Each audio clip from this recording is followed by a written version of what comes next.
Kalau bicara tentang tantra, maka kita akan tidak lepas dari tiga hal itu, yaitu yantra, tantra, dan mantra.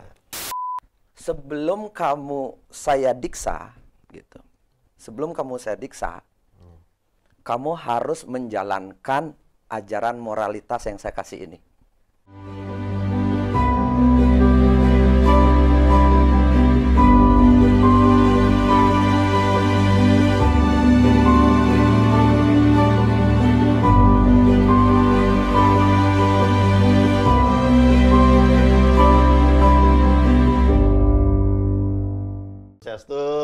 Swastiastu, Pak Putu.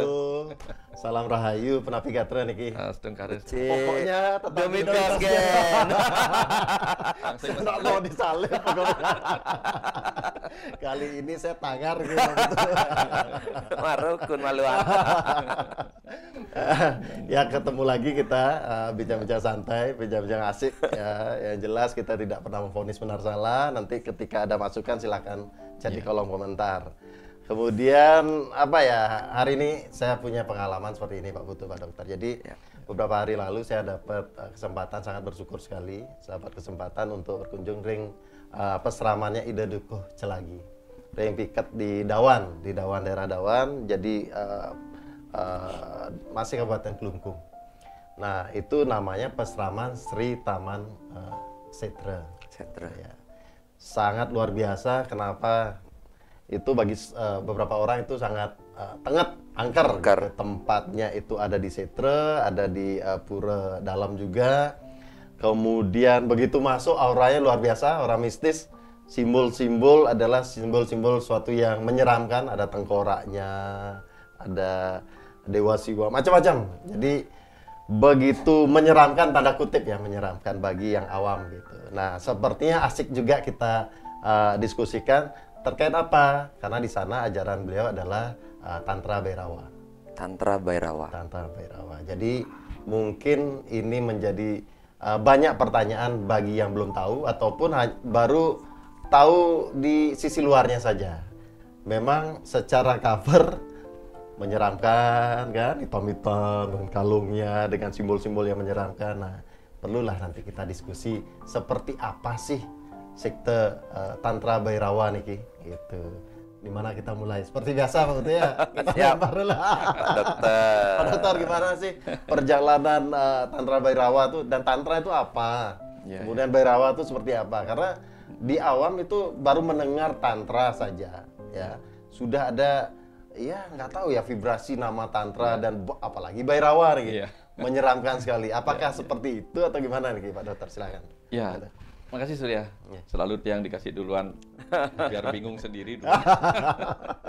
Ya, kalau bicara tentang tantra, maka kita akan tidak lepas dari tiga hal itu, yaitu yantra, tantra, dan mantra. Yantra itu simbol-simbol untuk pemusatan pikiran, lalu tantra itu metode. Dan mantra tentu adalah kata-kata atau ucapan-ucapan yang rahasia sifatnya. Nah, dalam kaitannya dengan Bhairava Tantra, Tantra itu sendiri di sana bermakna sebagai sebuah cara atau ritual atau proses yang digunakan untuk mencapai pembebasan. Nah, sementara Bhairava itu sendiri artinya adalah perwujudan atau manifestasi dari Dewa Siwa yang berwajah seram seperti raksasa begitu. Jadi saktinya, kekuatannya Dewa Siwa. Sehingga mungkin Bhairava Tantra itu dimaksudkan adalah sebuah jalan atau ajaran yang dipakai untuk mengajarkan orang tentang pembebasan diri. Pembebasan diri, pembebasan sang jiwa dari kungkungan ini. Dengan memusatkan pikiran belajar kepada Siwa sebagai Bhairava. Nah, kalau kita ingat ceritanya kan itu datang dari ajaran Hindu di India. Yang berkembang menjadi dua gitu. Ada yang ke Buddha menjadi Buddha Tantrayana. Ini Pak Putu pakai baju Buddha. Kayaknya jalurnya Buddha Tantrayana. Kalau yang ajaran Siwa masuknya ke Bhairava Tantra gitu, yang berkembangnya di Nepal gitu. Nah, kecenderungannya itu sifatnya rahasia. Ya, namanya ketika sesuatu itu bersifat rahasia dan orang ingin tahu, maka dia mengintip. Nah, ketika orang mengintip tentu dia tidak mendapatkan secara utuh. Nah, ketika tidak mendapatkan ajaran Tantra Bhairava itu atau Bhairava Tantra itu secara utuh, maka tentu dia tidak akan bisa menyimpulkan pula secara utuh. Gara-gara tidak bisa menyimpulkan secara utuh, maka ada kemungkinan kemudian ajaran Bhairava Tantra itu dilihat sepotong-sepotong. Iya, betul. Nah, yang melihat sepotong lalu mengaplikasikannya sepotong-sepotong, mungkin kemudian membentuk sebuah aliran-aliran yang baru lagi yang aplikasinya malah tampak menjadi sesuatu yang sesat. Tetapi bagi yang benar-benar mendalami ajaran Bhairava Tantra itu lain lagi. Karena di dalamnya itu apa tujuannya? Ternyata Bhairava Tantra adalah ajaran spiritual di level Hindu. Di agama Hindu. Tujuannya untuk mencapai pembebasan jiwa, mengantar pemahaman manusia mengalami transenden, meningkatkan kualitas dirinya, mencapai pencerahan melalui pengetahuan. Gitu. Kemudian fokusnya adalah pada yoga dan meditasi. Ya, karena pernah disampaikan bahwa Hindu itu memakai dua jalur penting, yaitu jalur Vedic, pakai Weda, dan jalur Tantrik. Jalur Vedic itu bersumber kepada ajaran-ajaran dalam kitab suci Weda, yang kemudian dalam aplikasinya berkembang menjadi ritual, upacara, dipimpin oleh pendeta yang ahli di bidang Weda. Nah, itu kemudian banyak dijalankan oleh para raja, karena para raja mempunyai dana untuk melakukan upacara-upacara besar. Terus mereka di situ mencoba melayani Tuhan di jalan bakti dan karma. Jadi ada persembahan-persembahan di jalur-jalur ajaran Weda itu. Sehingga banyak persembahan yang untuk mendekat kepada Tuhan yang di luar diri. Sementara ajaran Tantrik adalah bagaimana mereka mendekatkan dirinya kepada Tuhan, kepada kesadaran Tuhan dengan masuk ke dalam diri. Sehingga dia fokusnya kepada yoga dan meditasi. Nah, namanya yoga dan meditasi tentu lebih banyak duduk diam di tempat yang sunyi gitu. Ya, mungkin kemudian berkembang seperti yang seorang teman pernah bilang, bahwa tempat yang paling enak untuk meditasi itu di kuburan. Kenapa? Nggak ada yang berani ke sana untuk mengganggu. Dan di sana kesunyian gitu. Nah, mungkin kemudian berkembangnya di sana dia belajar tentang tubuh ya, lewat jalan kematian itu. Sehingga ketika dia mendalami tubuh pada kematiannya, ketemulah dia jalan bagaimana menghormati kehidupan. Menemukan apa sih yang ada di dalam tubuh yang mati ini nantinya gitu. Nah, itu pendalaman sederhana dari ajaran Bhairava Tantra itu gitu. Nah, kalau nggak tahu, kalau Pak Putu baca di Budanya nggak tahu. Itu dulu awalnya sudah. Hanya baju aja Buddha ini. Gimana Pak Putu? Ada pengalaman kayak atau ada cerita nggak terkait dengan Bhairava Tantra ini? Kalau saya pribadi tentang Bhairava Tantra ini tidak begitu mengenal secara pribadi Bhairavanya. Tapi waktu saya kuliah dulu, Pak Surya, tahun 97, saya lagi sangat senang berpetualang di dunia spiritual. Dan waktu itu saya berada di Surabaya. Saya masuk salah satu kelompok yoga, tapi ada spiritualnya, ikut yoga lah, rutin ya, senam yoga kayak gitu kan, setiap minggu. Dan kayaknya tahun 98, saya mulai 97, tahun 98 itu komunitas itu ngomong, ada teman ngomong, ini gurunya dari India datang gitu, nanti kamu kalau bisa berusaha dapat inisiasi gitu, inisiasi atau diksa lah gitu, pembelajaran spiritual tingkat lanjut, dia bilang gitu kan, nanti berusaha dapat gimana caranya gitu, karena tidak semua orang akan kemungkinan dapat hak eksklusif untuk didiksa, inisiasi gitu. Saya sih nggak begitu paham karena hanya sekedar untuk ikut kan yoga gitu kan, untuk kedamaian lah prinsipnya. Nah, memang benar-benar akhirnya Acarya itu datang dari India, datang ke Surabaya. Beliau datang ke Surabaya. Dan bersyukurnya saya dapat ngobrol secara personal dengan beliau gitu, dengan personal. Disitulah saya tanya, ya dapat ngobrol lah kurang lebih hampir 1 jaman, ngobrol personal, prinsipnya sifatnya personal. Ngobrol 1 jam, ya pertanyaan dasar saya, ini ajaran apa? gitu. Ajaran apa? Kan saya taunya ya yoga, meditasi gitu aja. Dia bilang ini tantra gitu. Dia bilang tantra. Saya tanya, tantra itu apa? Nah, dia bilang tantra itu berasal dari bahasa Sanskrit. Tan itu artinya expand atau berkembang. Tra itu artinya liberation atau pembebasan. Jadinya tantra adalah jalan untuk mencapai pembebasan atau perkembangan diri, baik secara mental, spiritual maupun secara fisik. Makanya ada yoga dan meditasi gitu. Nah, habis itu saya tanya, gimana langkah-langkahnya untuk menjalankan tantra? Saya bilang waktu itu langkah-langkahnya. Ya, ajarannya tantra itu saya tidak ingat detail katanya, tapi mendekati ajaran Raja Yoga. Raja Yoga yaitu ya meditasi dan seterusnya gitu. Raja Yoga. Dan di situ kan saya bilang katanya harus teman-teman saya bilang ada diksanya. Kalau saya ingin dapetin diksa gimana gitu kan? Pengen dapat diksa. Penasaran, bukan ingin apa gitu loh. Penasaran, katanya ada diksa, nanti dapat kesempatan ngobrol, habis itu didiksa atau diinisiasi gitu. Diinisiasi maksudnya sebagai simbol bahwa saya sudah menjalankan ajaran tantra gitu. Ada ritual khususnya lah gitu. Ada ritualnya.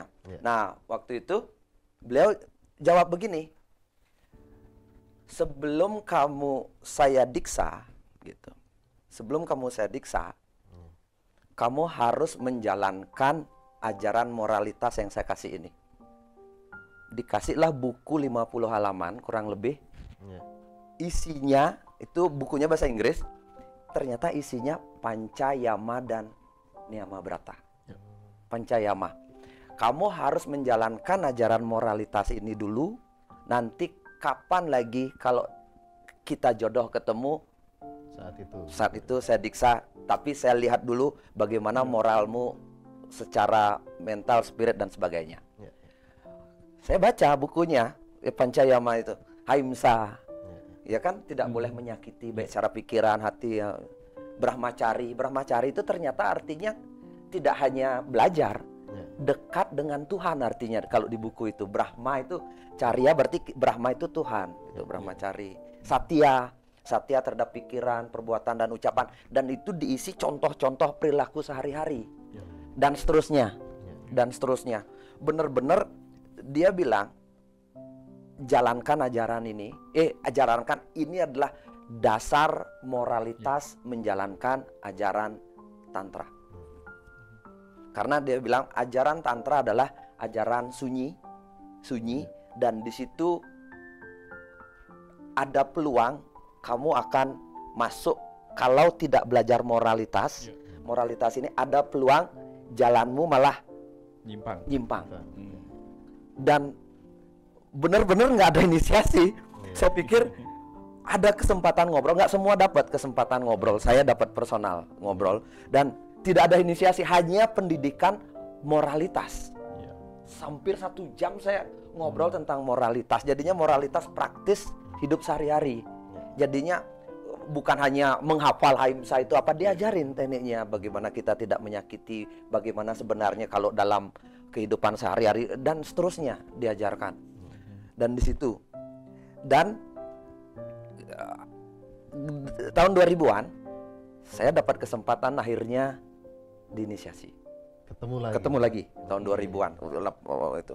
Ya, saya diinisiasi waktu itu. Berarti saya dapat lulus. Saya nggak tahu, dapat inisiasi. Dan waktu itu saya dapat, dia bilang ada 6 perjalanan nanti gitu loh. Jadinya dapat istilahnya nomor 1 itu saya dapat mantra khusus sesuai dengan karma saya katanya. Dan itu tidak boleh disampaikan. Tidak boleh disampaikan. Ternyata seperti itu mungkin ajaran tantra kan. Saya dapat mantra dan inilah yang kamu harus ulang-ulang. Artinya begini. Artinya itu boleh dikasih tahu ke orang. Artinya tapi kata-katanya itu berbeda setiap orang. Nah, artinya saya jelaskan. Bahwa kita harus mengingat saya adalah Tuhan. saya adalah Tuhan. Intinya gitu. Saya adalah Siwa. Itu saya pertama kali mendengarkan makna mantra itu kaget. I am Siwa. Saya adalah Siwa, saya adalah perwujudan Siwa gitu loh. Kamu harus mantra ini harus benar-benar berdengung di dalam hatimu dan menjadikan dirimu seperti menjadi Siwa itu sendiri di dalam kehidupan ini. Di situ saya langsung mekeletek, Bayu. Oh, ini kenapa saya harus belajar moral dulu. Sebelum ada moral, kamu dibilang kamu adalah Siwa, bahaya. Nggak ada remnya tuh. Nggak ada remnya, apapun bisa melakukan. Pembebasan itu bukan berarti menjadi moksa. Pembebasan itu ya bebas melakukan segala hal, karena kita adalah Siwa. Bebas melakukan ya. Kan ajaran Siwa itu kan banyak yang melenceng, seks bebas, apa dan seterusnya ya kan, hal-hal dan sebagainya. Di situ saya paham, oh iya, kenapa hampir 2 tahun, 3 tahun saya baru diksa. Karena moralitas itu yang nomor 1 ajarannya gitu. Dan dia bilang ini baru level 1. Tantangan di level 3. Dia bilang ada bonus-bonusnya dan itu bisa membuat kamu lupa akan tujuan tantra itu sendiri untuk mencapai pembebasan. Bonusnya ya dikasih kelebihan. Biasanya kan kedikjayan gitulah dikasih. Ada yang masing-masing orang berbeda, bisa kemampuan untuk mengobati, kemampuan untuk apa gitu loh, bisa merasakan orang dalam kehidupan nyata lah, kita bisa feeling kita dipertajam dan itu merasa kita lebih nanti jadi dengan orang lain gitu. Nah, di situ ini saya berpikir ini akhirnya saya ketemu makna tantra menurut saya kembali gitu, karena saya menemukan dalam perjalanan saya gitu. Dan bagaimana saya mengenal bahwa ternyata di lesson 2, di pelajaran 2 nomor 1 kan ajaran meditasi. Ajaran kedua, setelah beberapa tahunnya lagi saya ketemu, ya kan bukan hanya belajar itu kan, tetap yang lain saya jalanin kan, tapi ketemu lagi beberapa tahun saya dapat lesson 2. Lesson 2-nya dari tantra itu apa? Bukan hanya kamu Siwa. Ini Siwa, ini Siwa, itu Siwa, ini Siwa, semua Siwa. Kaget lagi saya. Wah, bukan hanya I am a Siwa, we are all a Siwa. Lebih dalam lagi pelajarannya gitu. We are all Siwa, dan itu ada mantra khususnya lagi supaya setiap tindakan kita semua adalah anak-anaknya Tuhan, atau kita adalah Siwa itu sendiri. Gitu. Saya berpikir antara berat dan tidak, karena harus ada morality di situ. Morality itu harus kuat sekali dasarnya. Nah, ketika ada perubahan dari level 1 level 2 di mana diawali bahwa I am a Siwa.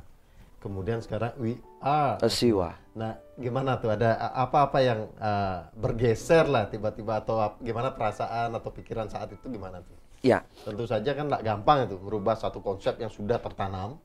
Sekarang tiba-tiba dikasih satu konsep yang berbeda.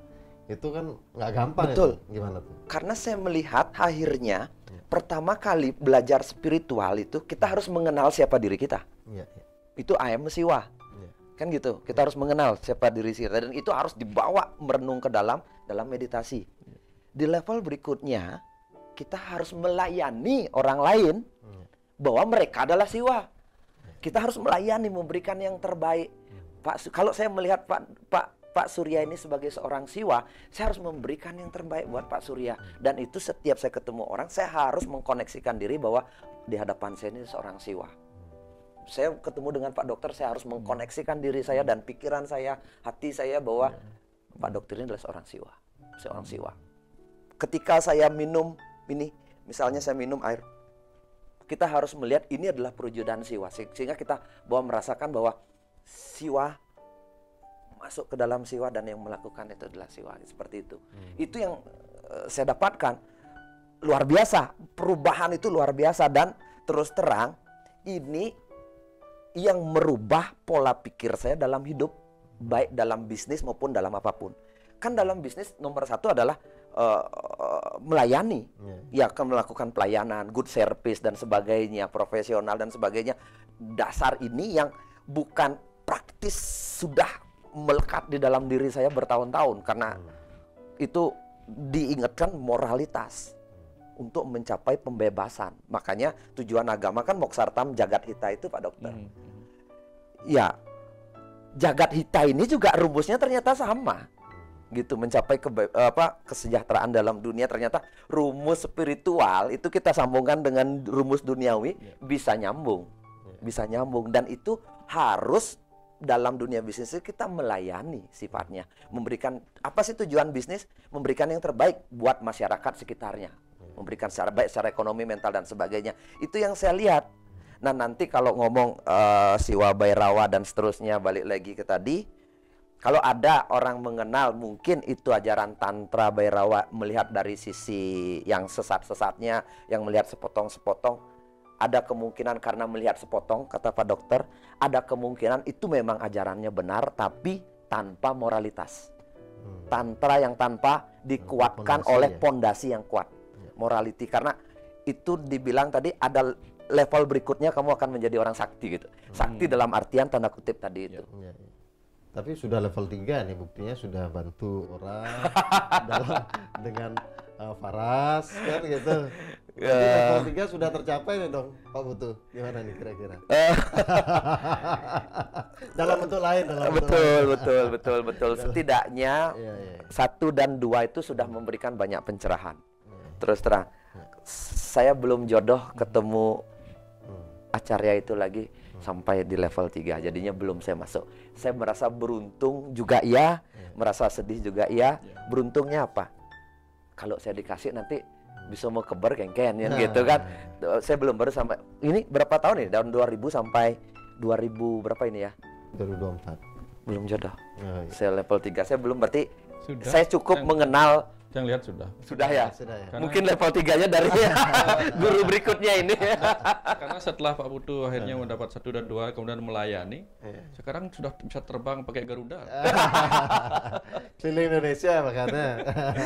Nggak mungkin itu Pak Dokter pandangnya tentang Pak Dokter, saya tertarik dengan tadi kan selalu ada pernyataan dan ada juga yang menanyakan, ini kalau jalan rahasia, ilmu rahasia, betul. kok diceritakan? Gimana pengupasannya itu Pak Dokter? Kok sesuatu yang rahasia kok diceritakan? Kan bukan rahasia lagi kan? Itu sering sekali saya dengar tuh. Gimana kan Pak Dokter? Gini Surya, karena tadi bicara tentang Tantra itu sebagai bagaimana pengembangan, bagaimana perluasan diri, ekspansi, kemudian pendalaman. Nah, tentu kemudian kita mulai akan melihat pelajaran 2 tadi, Jagat Hita dan Moksartam.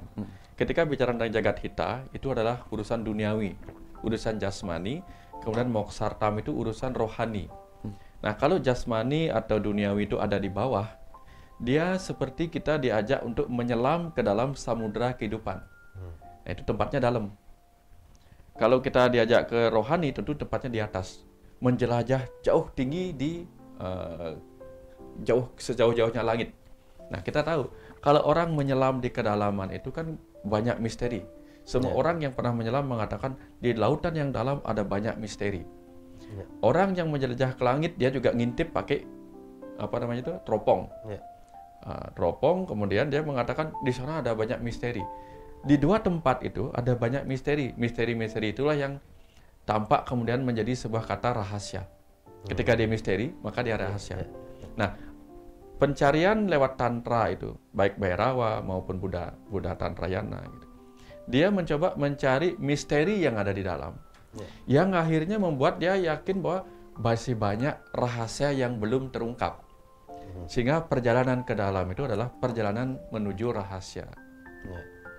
Keluar ke langit juga perjalanan menuju rahasia. Nah, karena banyak hal yang belum kita dapat temukan. Gitu. Nah, ke langitnya dia ngintip pakai teropong, ke bawahnya dia juga ngintip, ke dalam itu ngintip juga. Nah, ngintip-ngintip rahasia itulah yang kemudian membuat kita menganggap ilmu itu adalah ilmu rahasia. Bukan berarti tidak boleh disampaikan atau dibicarakan. Ketika kita katakan itu rahasia, pasti banyak yang ngintip.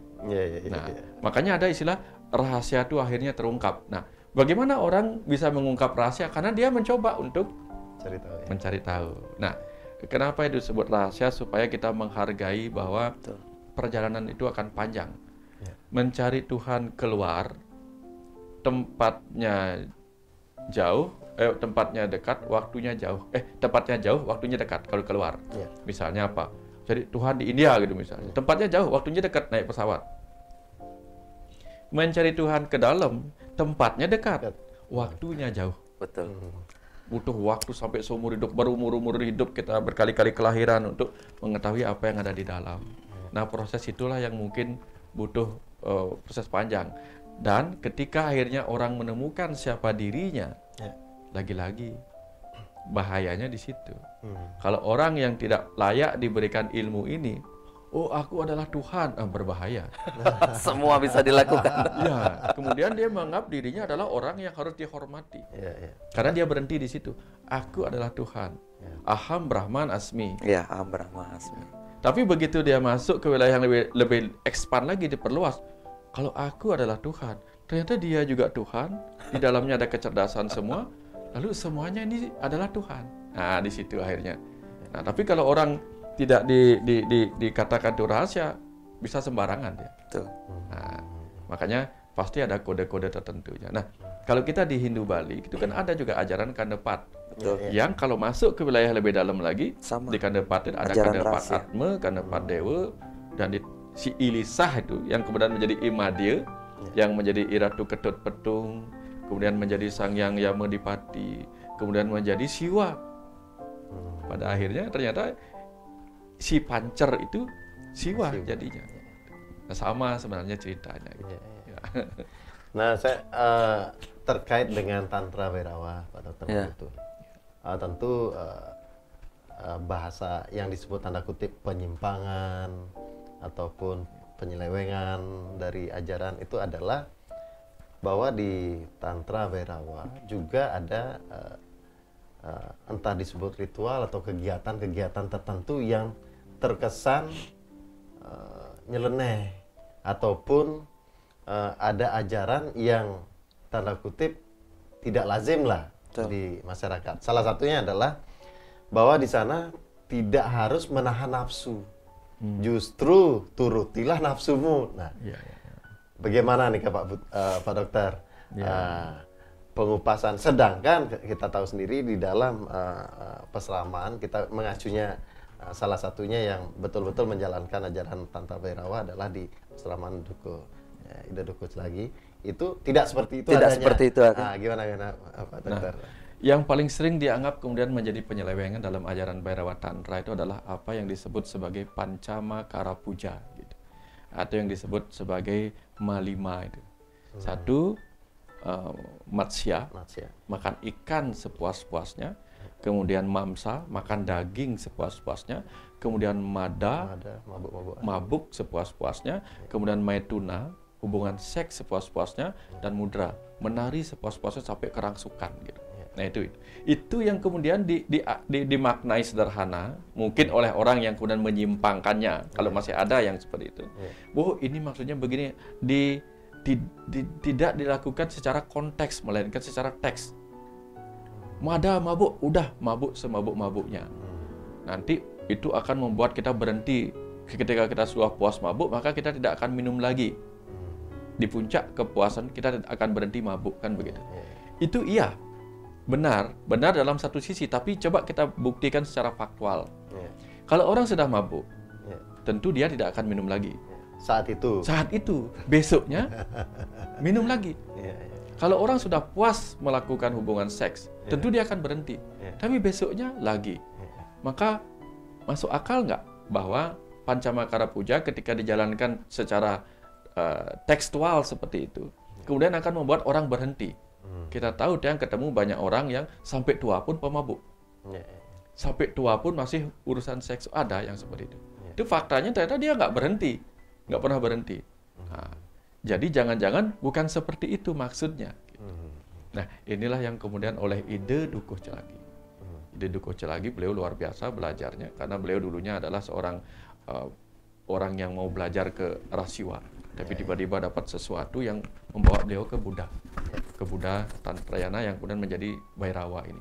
Nah, beliau menulis buku bagus yang judulnya Bhairava adalah Jalanku. Di situ ketemu pemahaman yang bagus sekali dan masuk akal. Pancama Kara Puja dimaknai berbeda. Bahwa matsya yang tadinya orang awam, orang biasa memaknainya apa? Makan ikan sepuas-puasnya. Kalau kita berbicara tentang makan, tentu ikannya dimakan, dikunyah di sini, kemudian nutrisinya diserap. Tapi itu untuk tubuh. Tapi kalau ini adalah ajaran, tentu yang dimaksud ajaran bukan ikan benar-benar ikan. Ajaran ikan itu yang kita kunyah, lalu serap. Apa yang bisa kita dapatkan dari ajaran matsya? Serap ajaran yang ada pada ikan, filsafat pada ikan, sedalam-dalamnya, sepuas-puasnya. Misalnya apa? Bagaimana ikan, contohnya ikan di lautan. Lama di dalam lautan, tapi dia nggak pernah disebut asin. Artinya, dimanapun kita berada, kita tetap menjadi suci di tengah noda. Hidup di dalam keduniawian ini, tapi tidak terjebak kepada keduniawian. Ada kita hidup di lingkungan yang penuh penjudi, kita tidak menjadi penjudi. Hidup di tengah-tengah peperangan, kita bukanlah orang yang suka membunuh seperti itu. Itu bisa. Artinya kita tidak dipengaruhi, dinodai oleh apapun lingkungan kita. Itu ajaran kalau kita mengunyah matsya itu. Kemudian mamsa, makan daging sepuas-puasnya. Nah, kalau kita misalnya makan daging ini, daging ikan, daging apapun, ketika kita makan dagingnya, yang tersisa apa? Kan tulang. Jadi yang disebut makan daging sepuas-puasnya itu, daging kita makan sepuas-puasnya, sehingga sampai kita tinggal tulang belulang. Maknanya apa? Berpuasa. Berlatih mengendalikan keinginan kita untuk makan, sehingga sampai kita kurus, tidak gemuk seperti karena suka makan. Jadi daging kita ini mengecil.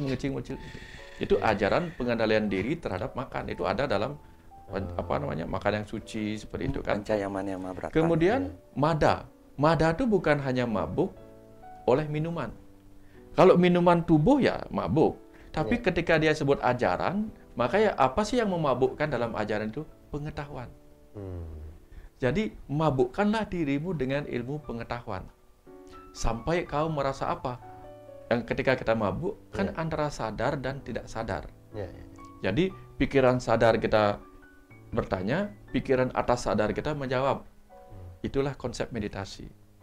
Berada di antara sadar dan tidak sadar karena mabuk oleh pengetahuan, kita bisa mengalami self-talk, dialog dengan kecerdasan ini. Seperti Arjuna dengan Krishna. Dia mabuk oleh kesatrianya, mabuk oleh pengetahuan yang dia inginkan dari Sri Krishna. Itulah yang kita inginkan, mabuk oleh pengetahuan. Semuanya ini. Nah, yang keempat kemudian ada yang disebut mudra. Mudra itu tarian. Tarian itu tentu yang dimaksud ajaran itu membuat kita menari. Menari apa? Tarikanlah keindahan dalam ketika orang menari kan dia ngagam. Apa agam-agaman kita? Apa karma kita? Apa tindak tanduk kita? Tarikanlah sepenuh jiwa kita. Kan kerangsukan dia masuk jiwa. Jiwa yang lain. Lakukanlah sepenuh jiwa kita apapun swadharma kita, karma kita dalam kehidupan ini. Nah, yang terakhir, maituna, hubungan seks yang sepuas-puasnya. Seks itu tentu tidak laki-laki dengan laki-laki atau perempuan dengan perempuan. Cenderung kata seks itu berhubungan antara laki-laki dan perempuan. Siapakah laki-laki, siapakah perempuan dalam diri kita? Tubuh kita adalah sifat feminin atau perempuannya, jiwa kita maskulin. Sehingga hubungan seks itu artinya apa? Penyatuan tubuh dan jiwa. Yang disebut manunggaling kawula Gusti di dalam. Inilah yang kita aplikasikan dalam kehidupan kita sepanjang waktu. Nah, ajaran ini kemudian ujung-ujungnya apa? Seperti yang disampaikan Pak Putu tadi. Bahwa aku adalah siwa. Aku adalah siwa yang sedang ada di dalam uma. Tubuh ini, siwa dan uma menyatu, maka dia menjadi pribadi yang penuh cinta kasih, harmonis dengan semua orang, harmonis dengan lingkungan gitu. Makanya Bhairava Tantra ini adalah ajaran spiritual sangat dalam, sangat rahasia, karena dia membutuhkan tadi perilaku-perilaku yang sungguh-sungguh ingin suci, membebaskan diri kita.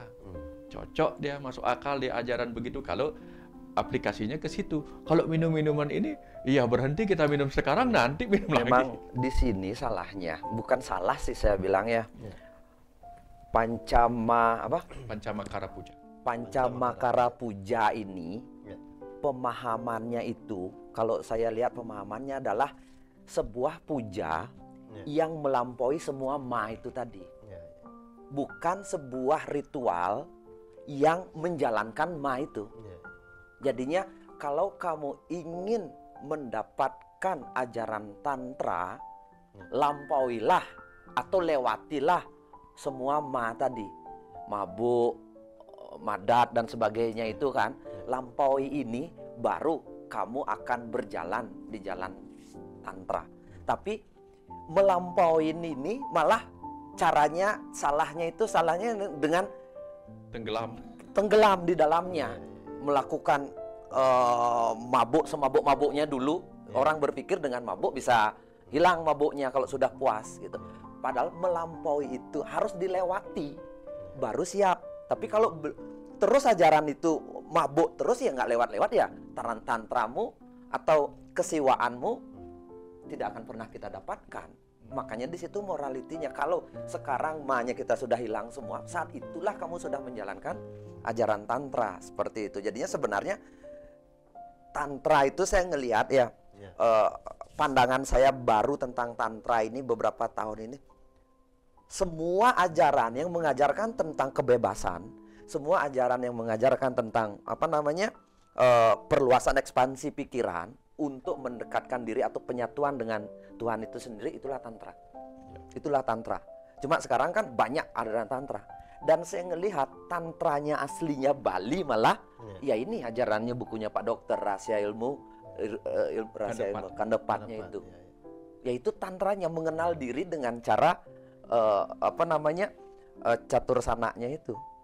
Empat saudara itu. Jadinya semua jalan saya berpikir sekarang tantra karena kita menuju ke sana. Cuma ya itu Bhairava itu ajarannya Pancamakara Puja itu Bhairava.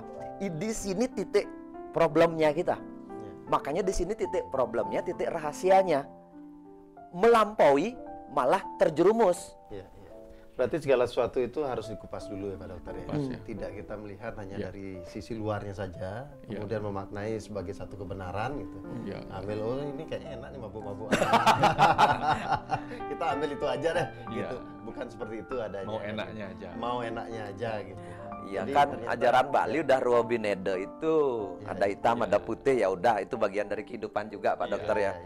Kalau tidak ada ajaran yang ke arah negatif kita nggak kupas di The Mythos ini kan. Betul. Tapi artinya terkadang juga oh ini saya nyalanin tantra juga nih. Ya biarin kan. Jangan sampai seperti itulah gitu ya. Karena selalu kita butuh contoh. Kalau kita jalankan ini apa jadinya? Kalau kita jalankan ini apa jadinya? Maka akan ada orang yang menjalankan tantra, Bhairava tantra di jalur yang dikatakan ekstrim tadi, yang bahkan dikatakan sesat. Tapi ada yang menjalankan di jalan yang sesuai dengan tujuan daripada ajaran tantra itu, yaitu apa? Ekspansi dan penyatuan. Menyatu dengan Tuhan di luar dan di dalam diri, itu menyadari dirinya sebagai bagian di alam semesta, dan bahkan dirinya adalah alam semesta yang belajar mengenal dirinya sendiri, gitu misalnya. Gitu. Ya sama kayak waktu saya di Surabaya itu kan, itu acarya itu, kadang-kadang mereka meditasinya di kuburan. Ya, jadinya ada sebulan satu kali mereka itu kadang-kadang disuruh nganter, tapi wajib agak jauh, dia sendiri datang ke kuburan untuk meditasi kurang lebih 1-2 jam. Ngapain gitu? Kita kan, nih nengkleng, nengliak nih itu. Nah, ternyata tujuannya adalah mengenal siapa jati diri kita. Dengan kita ada tengah malam di kuburan, mengenal rasa takut, mengenal ke dalam. Apakah saya takut dengan kematian itu sendiri? Jadinya benar-benar mendapatkan vibrasi itu secara realita, bahwa kita berada sendiri tengah kuburan di antara banyak mayat gitu. Tapi kan orang berpikir ya orang ngelihat Bhairava mah yo pasti ngapain itu di kuburan, ritual aneh dan sebagainya. Makanya sudutnya akhirnya banyak sudut karena kan tidak semua orang mengenal secara dekat, dan saya beruntung lumayan dekat pendampingannya waktu itu. Jadinya setiap beliau selesai ngobrol, oh ternyata masih ada rasa takut walaupun hanya sebersit gitu loh. Ada perasaan takut, kengerian dan sebagainya terhadap kegelapan. Ini yang harus terus saya itu hadapi. Karena masih ternyata sifat-sifat di dalam itu yang ketika ya kuburan dan sebagainya itu, oh di situ. Tapi asik memang tuh, karena iya, tapi kan orang ngelihat sesuatu yang ini kan, dan itu mungkin orang lihat sepotong, orang ke kuburan, nebo sesat ini. Tapi kan ketika kita mendekat ya mungkin jauh lebih kita dapat sesuatu. Sekarang ada cara yang lebih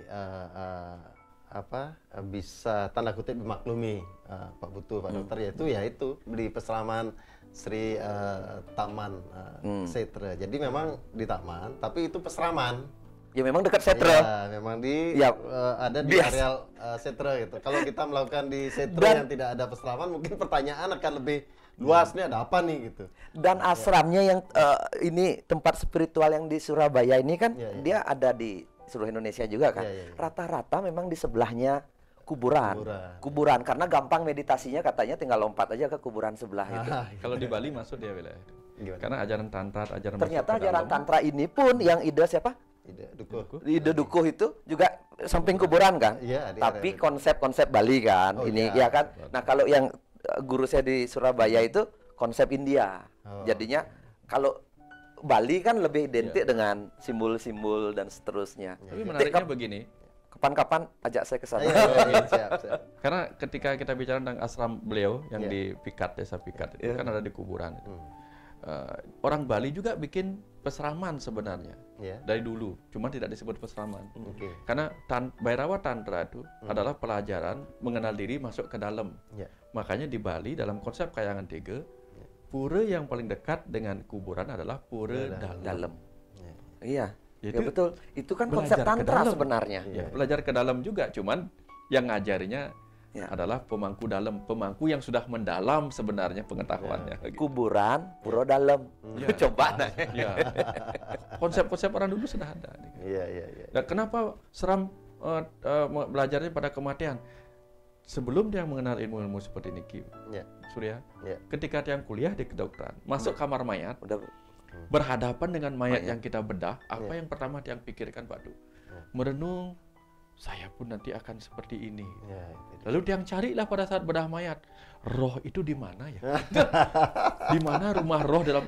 Nah, artinya itu memunculkan kalau kayak pesawat nih ada black box-nya ini di mana nih? Kotaknya di mana nih? Itu memunculkan keinginan pertanyaan-pertanyaan kritis untuk melakukan pencarian ke dalam diri melalui mayat orang lain.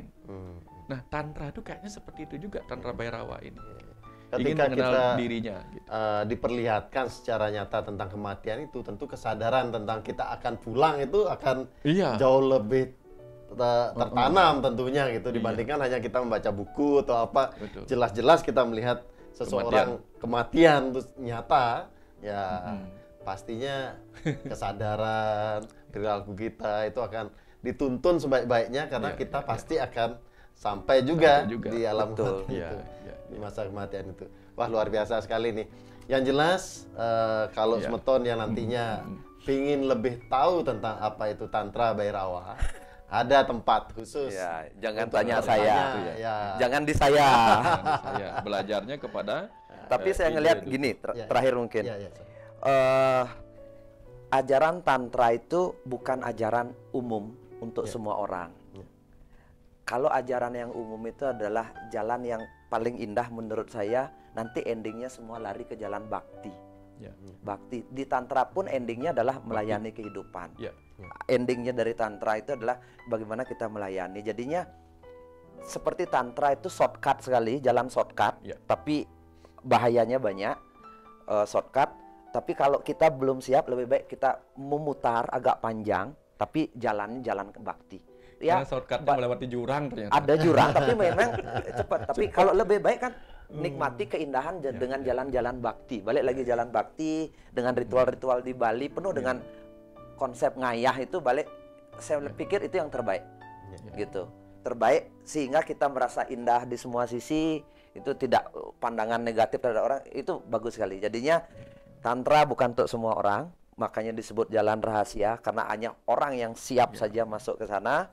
Terus kemudian kalau tidak siap, lebih baik secara umum di masyarakat umum kita tetap seperti di Bali, jalankan konsep bakti yang utama. Tapi pelayanan. Gini sudah, tapi gini Pak Putu. Kemarin ketika membaca tantra lagi, di situ dia merenung. Ternyata Bali itu adalah ajaran Bhairava Tantra yang mengkap di galangi. Mengkep di galang, ya betul. Bersembunyi di dalam ini. Contohnya apa? Ya. Ada istilah matsya, Ya. makan ikan sepuas-puasnya. Kalau kita mau lihat, Ya. pasti ada begerang Ya, ya, dalam sajian kita. Ya, ya. Mesti begerang, ikan. Ya. Yang kedua, daging. Pasti ada daging. Daging ayam, daging ini, babi guling, dan seterusnya. Pasti ada arak berem, alkohol di situ. Ya. Dan ada tarian di situ. Ya. Dan ada mudra. Ya. Dan ada penyatuan ayah ibu di situ. Gitu. Ternyata itu adalah ajaran Tantra Bhairava juga. Kenapa dia rasa? Karena dia tertutup, terbungkus oleh upakara. Ya. Kalau dikupas, ajarannya sama, cinta kasih. Cinta kasih, Gitu. pelayanan. Nah, itu dalam bentuk upakara dan ini pelayanan. Nah, di sini ajarannya dalam bentuk jenana. Pengetahuan. Makanya disebut jenana Bhairava Tantra. Ini pengetahuannya di situ, ritualnya ini spiritualnya gitu. Dan dua-duanya memiliki esensi yang sama, Sama. Pak. Luar biasa. Ternyata orang-orang dulu hebat. Iya, iya. Ya. Betul. Iya. Luar biasa. Jadi apapun jalannya, Ya, tujuannya tetap sama. Betul. Nah, bagi yang ingin mengetahui di jenana Ya. Bhairava Tantra gitu ya, ya. ya. Ya, dipersilakan juga untuk menanyakan langsung pada ahlinya nih. Ya. Nanti kita Jangan kasih, sampai. Ya, nanti ya. kita kasih linknya Boleh, boleh, boleh. di YouTube. Ya, kita. ya, ya, ya. Jadi kita kasih link beliau. Ya, Gitu. nanti di deskripsi kita cantumkan linknya. Ya. Seandainya ada pertanyaan yang lebih detail tentang Ya. hal itu, dipersilakan lah untuk Saya juga mengetahui. penasaran. Ya, Kapan-kapan kita ke sana. Boleh, kapan-kapan boleh, kita, atau bahkan beliau kita undang sini. Ya, setuju. Boleh, boleh. Beliau kita undang sini. Duduk di tengah beliau. Kita gali sama-sama lebih dalam. Iya, iya, Ya. iya. Siap. Yang jelas bagaimana kita mencari ke dalam dan akhirnya kita juga endingnya jalan bakti yaitu pelayanan kan gitu ya Ya. konsepnya. Ya. Nah kemudian juga sementara jika ada keinginan untuk lebih tahu ada bukunya tuh untuk ke dalam itu ada bukunya Kandepatnya Pak Dokter Ya. kan itu tuh bagaimana kita Sebentar, mengerti ke sudah. dalam. Jangan potong, Surya. Ya ya gimana? Pak Putu memantik tadi. Pak Iya. Putu kan bilang, ajaran Tantra kita dibalik Kandepat. Langsung yang kepikiran bikin buku apa? Kandepat Tantra.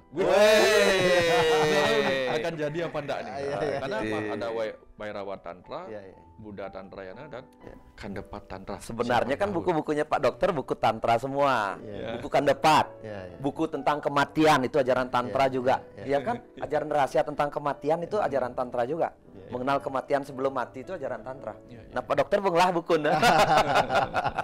Iya, pokoknya demi tos gen. Dan satu lagi buku Ida siapa? Judulnya apa? Bhairava Jalan. Bhairava Jalanku. Oke. Jadi ada buku yang berjudul Bhairava adalah Adalah Jalanku, Jalanku, ya. dan juga Kandepat. Nah, Ya, karena ya. buku Kandepat dari Pak Dokter termasuk juga usada Kandepatnya. Iya. Ya. Ya, wah luar biasa nih Ki. Mantap. Kita banyak berdiskusi. Semoga teman-teman Ya.